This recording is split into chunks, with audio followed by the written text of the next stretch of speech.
የቡርኪናው መሪ ኢብራሂም ትራኦሬ ላይ እስካሁን የተሞከሩ የግድያና የመፈንቅለ መንግስት ሙከራዎች ከ20 በልጠዋል።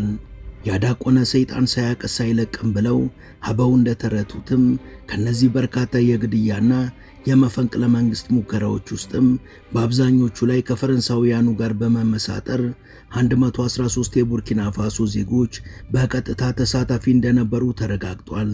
የሀገሪቷን የቀድሞ መሪ ጨምሮ የጦር መኮንኖች፣ ጋዜጠኞች፣ ሲቪሎችና ሀገር በቀል ድርጅቶችም ተሳታፊ ነበሩ።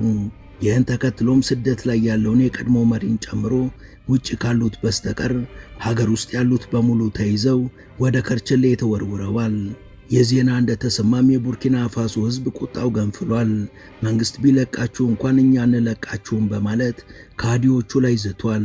በሌላ በኩል በአስገራሚ አስተሳሰቡና በተጠና አካሄዱ የመላው ዓለምን ከበሬታ ያገኘው ኢብራሂም ትራኦሬ በርካታ የመንገድ ፕሮጀክቶችን ለመገንባት በማቀድ የግንባታውን ኃላፊነት ለጦር ሰራዊቱ ሰጥቷል።